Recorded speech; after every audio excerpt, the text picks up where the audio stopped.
लोक निर्माण विभाग की हो, किसी भी विभाग की नौकरी क्यों न रही हो, कोई बेईमानी और भ्रष्टाचार नहीं कर सकता। उत्तर प्रदेश के युवाओं की प्रतिभा और उसकी ऊर्जा के साथ कोई धोखा नहीं कर सकता। कोई धोखा करेगा तो उसकी जगह जेल होगी, जेल, और उसे जेल पहुंचाने का कार्य भी सरकार ने मजबूती के साथ किया है।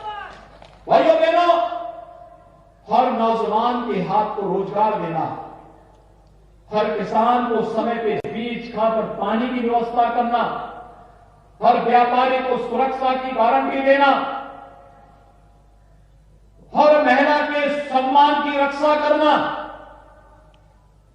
और देश विकास, इंफ्रास्ट्रक्चर डेवलपमेंट के विकास की परियोजनाओं को तेजी के साथ आगे बढ़ा करके अधिक से अधिक रोजगार की संभावनाओं को आगे बढ़ा करके उत्तर प्रदेश को देश के सामने सबसे विकसित राज्यों के रूप में प्रस्तुत करने के संकल्प के साथ आज हम प्रधानमंत्री मोदी जी के नेतृत्व में कार्य कर रहे हैं। आज यही कारण है, जिन लोगों की आदत थी योजनाओं को लटकाने की, वे कार्य नहीं होने देते थे, कोई कार्य नहीं होने देते थे, हर कार्य को लटकाते थे, भटकाते थे, न विकास के कार्य होने देते थे, न आस्था का सम्मान होने देते थे। आखिर इन 3 वर्षों, साढ़े तीन पौने 4 साल के दौरान लोग सोचते थे, लोग हमसे पूछते थे क्या अयोध्या में राम मंदिर बन पाएगा? हम कहते थे जरूर बनेगा, चिंता मत करिए, जरूर बनेगा। पर भाइयों बहनों, जनता जनार्दन ने अवसर दिया, प्रधानमंत्री के रूप में मोदी जी आए, 500 वर्षों की समस्या का समाधान किया और 5 अगस्त 2020 को अयोध्या में भगवान राम के भव्य मंदिर निर्माण का मार्ग भी प्रशस्त कर दिया। 500 वर्षों तक जिस कार्य की तमन्ना देश की जनता देखती थी, जिसके लिए वो शहीद हुई थी, अपनी आस्था को प्राप्त करने के लिए जो तमन्ना थी, आज सपना साकार हुआ। कोई सोचता था? विकास की बड़ी बड़ी परियोजनाओं के बारे में भी चर्चाएं होती थी। लोग कहते थे क्या ये होंगे, ये 4 लेन, 6 लेन, इन सड़कों के बारे में लोग कल्पना करते थे। आज हम पूर्वी उत्तर प्रदेश को पूर्वांचल एक्सप्रेसवे के साथ जोड़ रहे हैं। ये पूर्वांचल एक्सप्रेसवे पूर्वी उत्तर प्रदेश के अर्थव्यवस्था की बैकबोन बनने जा रही है, यानी यहां की अर्थव्यवस्था की रीढ़ बनने जा रही है।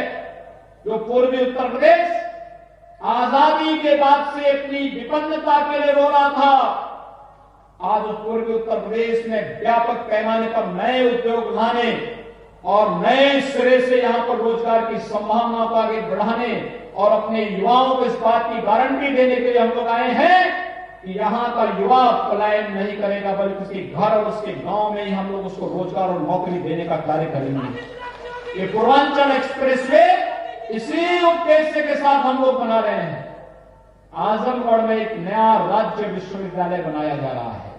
ये विश्वविद्यालय आधुनिक शिक्षा का एक नया केंद्र बिंदु बनकर के उभरेगा। आजमगढ़, जिसको लोग पहले डर से नाम भी नहीं लेते थे, लेकिन आज आजमगढ़ में विश्वविद्यालय बन रहा है, एयरपोर्ट बन रहा है। एयरपोर्ट की सुविधा देश और दुनिया के लिए मऊ के लोगों को गोरखपुर और लखनऊ और वाराणसी नहीं जाना पड़ेगा। मुश्किल से 50 किलोमीटर की दूरी पर, 1 घंटे की दूरी पर एयरपोर्ट, और एयरपोर्ट से देश के अंदर कहीं भी जाने की सुविधा आपको केवल आजमगढ़ से प्राप्त हो जाएगी। भाइयों बहनों, ये विकास की ये योजनाएं लोगों के जीवन में व्यापक परिवर्तन लाने की दिशा में सरकार का एक प्रयास है, क्योंकि विकास के प्रति सोच रखने वाली सरकार आपने दी, तो इसलिए सरकार ने भी इस प्रकार की योजनाएं दी। हम लोगों ने एक प्रयास प्रारंभ किया है, महिला स्वयंसेवी समूह के माध्यम से मातृशक्ति के स्वावलंबन के कार्यक्रम को आगे बढ़ाया जा सके बहुत बेहतर तरीके से। आज आप देख रहे होंगे, अभी 3 दिन पहले हम लोगों ने 97,000 से अधिक महिला स्वयंसेवी समूहों को 400 करोड़ रुपए से अधिक की राशि रिवॉल्विंग फंड के रूप में वितरित की है। वे उनका समूह कुछ न कुछ कार्य अपने अपने गांव में कर सके, कोई सिलाई का, कोई कढ़ाई का, कोई मास्क बनाने का, कोई अपने गांव की 1 डिस्ट्रिक्ट 1 प्रोडक्ट की योजना के साथ जुड़ने का, कोई मुर्गी पालन का, कोई बतख पालन का, कोई बकरी पालन का, कोई गाय पालन का, कोई किसी अन्य कार्य, कोई सौर चार्ट के साथ जुड़ेगा, कोई किसी अन्य योजना के साथ जुड़ेगा। ये सभी कार्य इसी के लिए, क्योंकि अगर एक महिला अपने परिवार में खुशहाल होती है तो पूरा परिवार खुशहाल होता है, और परिवार खुशहाल होता है वह समाज की खुशहाली का मार्ग प्रशस्त करता है। और यही कार्यक्रम आगे बढ़ रहे हैं, और इसीलिए आज हम सब आपके बीच आए हैं आपसे कहने के लिए। सिद्धारा सिंह जी बड़े चिंतित थे पिछले दिनों, बरसात में बाढ़ आई थी, वे परेशान थे, बाढ़ से मऊ के अंदर नुकसान न हो जाए। हमने कहा चिंता न करें, हमने बाढ़ की समस्या का समाधान किया है, न्यूनतम स्तर पर लाए हैं, और देखना 1-2 वर्षों के अंदर में ऐसी स्थिति पैदा कर देंगे, बाढ़ की स्थायी समस्या का समाधान, बाढ़ की समस्या का स्थायी समाधान हम लोग निकाल देंगे। नदियों को ड्रेसिंग करके चैनलाइज करना, व्यवस्थित तरीके से कहीं भी नदियां इधर उधर नहीं जाएंगी, बल्कि एक चैनल उसको देंगे, उस चैनल के माध्यम से नदियां अपना राह बनाएंगी, जनता बाढ़ से बचेगी, किसी भी प्रकार की कोई अव्यवस्था अराजकता कहीं भी देखने को नहीं मिलेगी, और एक व्यवस्थित रूप से हम आगे बढ़ाने का कार्य करेंगे। काफी हद तक सफलता मिली है, बहुत सारी जगह पर इस प्रकार के कार्यक्रमों को सफलतापूर्वक हमने आगे चलाया है, और आगे भी ये कार्य प्रारंभ हो गए। हम लोगों ने कह दिया है जल शक्ति विभाग से हर हाल में 15 जनवरी से बाढ़ से संवेदनशील स्थलों पर कार्य प्रारंभ करें, और 15 मई के अंदर अंदर ये सारे कार्य संपन्न हो जाएं, जिससे जनता को परेशानी न हो। आजमगढ़ हो, मऊ हो, बलिया हो, गोरखपुर हो, देवरिया, अंबेडकर नगर या कोई भी जनपद हो, कहीं भी बाढ़ से कोई समस्या किसी के सामने नहीं आनी चाहिए। इसके स्थायी समाधान का मार्ग निकलना चाहिए। लेकिन साथ साथ आर्सेनिक और फ्लोराइड से जुड़े हुए क्षेत्रों में शुद्ध पेयजल की आपूर्ति करने के लिए सरकार ने व्यापक कार्य योजना बनाई है।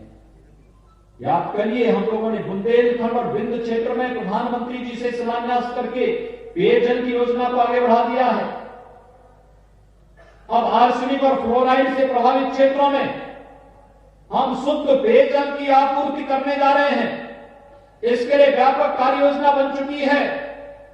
आने वाले समय में बंद उद्योगों को, जो कपड़ा उद्योग बहुत सारी जगह कताई मिलें बंद हो रखी हैं, हम लोगों ने व्यापक कार्य योजना बनाने के लिए कहा कि बंद कताई मिलों को चलाने के लिए व्यापक कार्य योजना बनाई जानी चाहिए।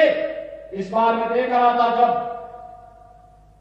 कंबल वितरण का कार्य किया जा रहा है, मैंने कहा है प्रशासन से मोटा कंबल दीजिए गरीबों को, जिससे ठंड वास्तव में ठंड से बचाया जा सके, क्योंकि एक गरीब के लिए इससे बचना बहुत महत्वपूर्ण है। और भाइयों बहनों, ये मोटा जो कंबल है, ये मोटा कंबल प्रदेश के ही कंबल कारखानों में बनाया जा रहा है। पिछली सरकारों ने इन्हें बंद कर दिया था, हमने इसे फिर से चलाया है, और आज प्रदेश के कंबल कारखानों में बने हुए कंबल से जब गरीब की ठंड भाग रही है, तो उसका आशीर्वाद भी सरकार को प्राप्त हो रहा है कि देखिए, एक गरीब के ठंड को सरकार ने दूर किया है, और उसका लाभ किस रूप में प्राप्त हो रहा है। ये योजनाओं का लाभ